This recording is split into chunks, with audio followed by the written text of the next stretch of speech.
वो कांग्रेस है। वो देश के नेता हैं, ये देश के नेता नहीं हैं। ये तो बस खाली कुर्सी के नेता हैं। इनको कुर्सी चाहिए।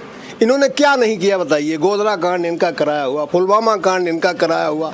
जो नेता इनके खिलाफ बोलेगा उसके यहाँ ईडी पहुँच जाएगी, उसकी जांच होने लगेगी, जबरदस्ती उसको बीजेपी में शामिल करा लेंगे। क्या कर रहे हैं? तो इस बार चुनाव है, किस मुद्दे पर आप लोग वोट करेंगे? हम लोग का मुद्दा क्या है? हमारे क्षेत्र में विकास नहीं हुआ है भैया। हम लोग के क्षेत्र में विकास होना चाहिए। जो सरकार यहाँ विकास करेगी उसी को देखें। नमस्कार मित्रों, आज हमारा उपस्थिति अमेठी में है। अमेठी में इस समय का मौजूद सांसद स्मृति ईरानी आज उनके क्षेत्र में है और यहाँ जनता है। जनता से उनकी क्या विकास हुआ है उस मुद्दे बात करते हैं। जो सांसद स्मृति ईरानी हैं, उनका 5 साल का विकास कार्य कैसा हुआ? अब इस क्षेत्र में तो कोई विकास हमको नहीं दिखा, मतलब ये भेटुआ ब्लॉक में तो क्यों नहीं दिखा? अब पता नहीं। आगे जो है स्मृति ईरानी जो है इलेक्शन आने से पहले 19 में बोल रहे थे सिलेंडर जो है बहुत महंगा है। क्या सिलेंडर इस समय जो गैस है घरेलू गैस क्या सस्ता हो गया? क्या उज्ज्वला वाला सस्ता है, 300 रुपये सब्सिडी है। क्या 400 से कम मिल रहा है? नहीं महंगा है, लेकिन महंगाई तो बढ़ी है 10 साल में। आने से पहले वादा की थी चीनी भी 13 रुपये किलो हम दिलवाएंगे, यही कही थी। क्या चीनी क्या रेट चल रहा है? चीनी 40-42। क्या कहेंगे आप? ये तो झूठ बोली थी, चुनाव में वोट के लिए झूठ बोली थी। तो क्या कहेंगे इस बार भी जो है आगे लोकसभा चुनाव है, तो क्या इस बार जो है स्मृति ईरानी सांसद बनेंगे या कोई अन्य पार्टी? अगर गांधी परिवार लड़ेगा तो नहीं। गांधी परिवार, अगर राहुल गांधी यहाँ आ रहे हैं या उनका कोई पार्टी से कोई दूसरा नेता आ रहे तो क्या कहेंगे? वो नहीं जीत पाएंगे। कौन नहीं जीत पाएगा? स्मृति ईरानी। स्मृति ईरानी। मोदी जी वादा कर रहे हैं अमेठी हमारा क्षेत्र हमारा घर है, जो हम जीत के दिखाएं। यहाँ वादा नहीं चलेगा, नहीं जीतेंगे इस बार। यहाँ राहुल गांधी का जो है 16 बार संसदीय चुनाव हुआ है। 16 बार संसदीय चुनाव में 2 बार राहुल गांधी हारे हैं, बाकी उनकी जीत हुए। क्या इस बार जो है राहुल गांधी जीतेंगे या उनका दूसरे के खाते में जाए? अमेठी इस बार कांग्रेस जीतेगी। मित्रों देख सकते हैं इस समय हम अमेठी में, यहाँ की जनता है, इनका कहना है कि इस बार कांग्रेस सरकार होगी। चाचा जी क्या कहेंगे आप? भैया हम सब तो कहते हैं कांग्रेस का यहाँ से जीते का है, चाहे राहुल गांधी हो चाहे अपन कोनो खास आदमी खड़ा करें, जीते को नहीं क्या है। काहे मोदी क्या काम नहीं किए? अरे आप मोदी, अभी आप स्मृति ईरानी की बात करें, मोदी की बात करें। मोदी गुजरात के हैं, प्रधानमंत्री हैं देश के प्रधानमंत्री हैं। आप जब इस तरह बात, हाँ आप जब इस तरह बात करें, अमेठी क्षेत्र से आप स्मृति ईरानी की बात कर रहे हैं, उसमें मोदी सरकार की कोई वही नहीं है आने का। तो यहाँ से जो है कांग्रेस ही जीतेगी, स्मृति ईरानी को जीतना नहीं है। क्या बीजेपी यहाँ पे 5 साल में कार्यकाल कैसा था? क्या काम नहीं हुआ यहाँ पे विकास का? भैया हमारे सबके बताओ था, हमारे जज भाई बताओ था, हम बताओ थे, हमारे सबके भेटुआ ब्लॉक में इस तरफ में कौनो विकास भवे नहीं ना, तो कौन जाने वादा कौन जाने वो। राहुल गांधी बोल रहे हैं कि अगर हम जीत जाएंगे हर साल जो 30 लाख नौकरी देंगे। जो भाई बच्चे पढ़ रहे हैं उस योग्य होंगे, करेंगे तो उनको नौकरी मिलेगी। अब जो इनकी सरकार में हमारे क्षेत्र में बता तो रहे, हम इतने फौज में दौड़ने वाले लड़के थे, कोई नहीं हुए, सब वही अभी गोरू चढ़ा रहे हैं। दूसरा वादा राहुल गांधी ये कर रहे हैं, महालक्ष्मी के तहत जो महिलाएं हैं उनको साल में 1 लाख रुपए देंगे। क्या वो अपने वादे पे रहेंगे, टिकेंगे या जुमलेबाजी करेंगे वो भी? तो साहब ये सवाल तो महिलाओं से करना चाहिए। आपको 1 लाख रुपए मिलेगा, आप क्या करना चाहती हैं? आप वोट देंगी कि नहीं देंगी? क्या लग रहा है आप क्या लग रहा है? हमको तो भाई ये लग रहा है वो देने वाले कुछ नहीं है, खाली वादा करके ये साल 5 साल के लिए जीत जाएंगे वोट, उसके बाद फिर वही राम भक्त हनुमान की तरीका जय श्री राम। राहुल गांधी वादा किए हैं, राहुल गांधी 1 लाख रुपए हर साल महिलाओं को दिया जाएगा। राहुल गांधी वादा किए हैं, तब वो चुनाव में महिलाएं उनको जो करना होगा वो करेंगी। हम लोग जो है पुरुष जितने भी हैं सब अभी बता रहे हैं आपको, यहाँ से राहुल गांधी को वोट देंगे।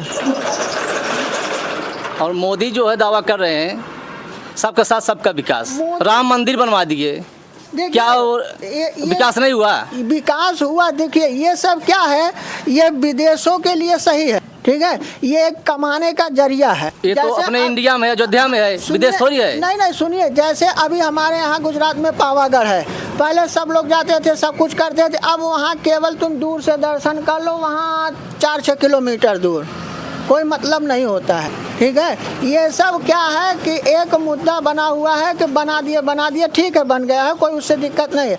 लेकिन ये है कि हम लोग अभी वहाँ जाएंगे तो हम लोग को 4, 6, 10 किलोमीटर से ही घुसने ही नहीं दिया जाएगा। तो इस बार चुनाव है, किस मुद्दे पर आप लोग वोट करेंगे? हम लोग का मुद्दा क्या है, हमारे क्षेत्र में विकास नहीं हुआ है भैया, हम लोग के क्षेत्र में विकास होना चाहिए। जो सरकार यहाँ विकास करेगी उसी को देखें। यहाँ की जनता है, इनका कहना है जो सरकार, जो संसद विधायक हमारे क्षेत्र में विकास करेगी हम उन्हीं को वोट देंगे, चाहे कांग्रेस हो, चाहे बीजेपी हो, चाहे सपा हो, कोई भी सरकार हो, वोट उसी को देंगे जो हमारे क्षेत्र में विकास करेंगे। चाचा जी बैठे, किसकी सरकार चाहते हैं आप लोग? सरकार हम लोग कांग्रेस की चाहते हैं और किसकी चाहेंगे? क्या बीजेपी काम नहीं किया? बीजेपी कुर्सी के लिए काम करती है और राजनीति कुर्सी के लिए कर रही है। उसको कुर्सी चाहिए खाली, बस देश से मतलब नहीं है। मोदी जी 2 करोड़ नौकरी देने के बाद किए, क्या नौकरी नहीं मिला? नौकरी कुछ नहीं दी, क्या नौकरी देंगे वो जो नौकरी देंगे वो सिर्फ वैकेंसी निकालते हैं, पेपर करवाते हैं, पेपर लीक हो जाता है। हमको एक चीज़ बताइए, बिहार गवर्नमेंट थी, वहाँ बीजेपी गवर्नमेंट नहीं, वहाँ 1.5 लाख टीचरों की भर्ती हो गई, ना कहीं पेपर आउट हुआ ना कुछ हुआ, 2 महीने के अंदर नियुक्ति पत्र भी मिल गया। यहाँ के भी कुछ लड़कियों का सिलेक्शन हुआ और इनके यहाँ पुलिस की भर्ती निकलती है, कोई भी भर्ती निकलती है वो सब पेपर लीक। इसमें नुकसान किसका हो रहा है? हम ही लोगों का तो होता है, बच्चों का होता है ना। बच्चे 1000, 1,500, 2,000 रुपये खर्च करते हैं और उनका पेपर लीक आउट हो जाता है, बेचारे मेहनत करते हैं। इसमें जो पेपर लीक हुआ इसका जिम्मेदार कौन है? ये गवर्नमेंट है जिम्मेदार। शासन है या बच्चे हैं? गवर्नमेंट जिम्मेदार है इसका, सीधा सा गवर्नमेंट जिम्मेदार है।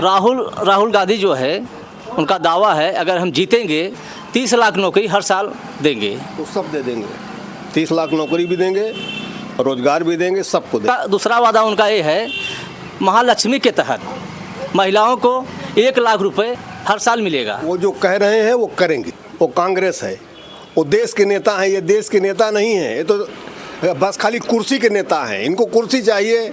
इन्होंने क्या नहीं किया बताइए? गोधरा कांड इनका कराया हुआ, पुलवामा कांड इनका कराया हुआ। जो नेता इनके खिलाफ बोलेगा उसके यहाँ ईडी पहुँच जाएगी, उसकी जांच होने लगेगी, जबरदस्ती उसको बीजेपी में शामिल करा लेंगे।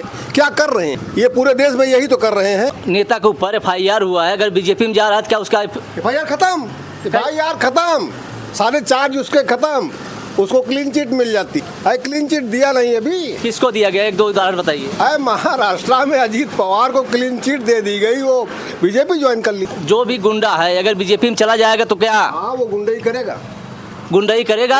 वो गुंडई करेगा। अभी सुल्तानपुर की बात है, देखिए सुल्तानपुर में डॉक्टर घनश्याम नाम था उनका, डॉक्टर घनश्याम का मर्डर हुआ और हत्यारा बड़े आराम से आया, अपना सरेंडर किया, और दूसरा कोई होता तो उसका इनकाउंटर हो जाता। तो यहाँ की जो सांसद स्मृति ईरानी 5 साल में उनका विकास कार्य कैसा था?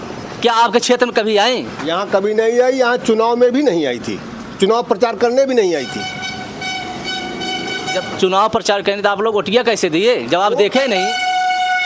वोट यहाँ से नहीं मिला था, जहाँ से मिला होगा जब वो स्मृति ईरानी चुनाव हारी हुई थी। सही चीज तो ये है, उनको जिताया गया। हारी हुई तो सांसद कैसे बनी? सांसद बनी, EVM मशीन इस कमरे में रखी हुई है। 2 दिन बाद पता चलता है कि यहाँ जो है ये सुरक्षित नहीं है, इसको उस कमरे में किया जाए। क्यों? सुरक्षा के बारे में आपने पहले नहीं सोचा था EVM मशीन रखने के लिए? यहाँ सुरक्षित नहीं है। तो चाचा क्या कहेंगे? EVM मशीन क्यों चेंज की गई? इस बार EVM मशीन से वोट करेंगे या बैलेट पेपर से? अब भाई ये तो गवर्नमेंट के ऊपर है, बैलेट पेपर से करते हैं कि EVM से कराते हैं। EVM से होना नहीं चाहिए, होना चाहिए बैलेट पेपर से, तब इनको पता चल जाएगा। EVM से क्यों नहीं होना चाहिए? EVM में है फ्रॉड, EVM में फ्रॉड है, EVM हैक होती है, लोग दिखा रहे हैं, कितनी बार प्रूफ दिखा रहे हैं, अदालत में भी मामला गया हुआ है, कुल तो जा रहा है। और यहाँ बूथ पर भी हम लोग देखते हैं, जब गड़बड़ होता है तो हल्ला करते हैं, चिल्लाते पल्लाते हैं, माल लेते हैं तो माल लेते हैं, नहीं पुलिस खड़ी हो जाती है, हटा देती है सबको। कैसा आप जो है मशीन में क्या गड़बड़ी पाए थे? अरे बूथ में सीधी सी बात है, वोट आप किसी को देंगे, वो बीजेपी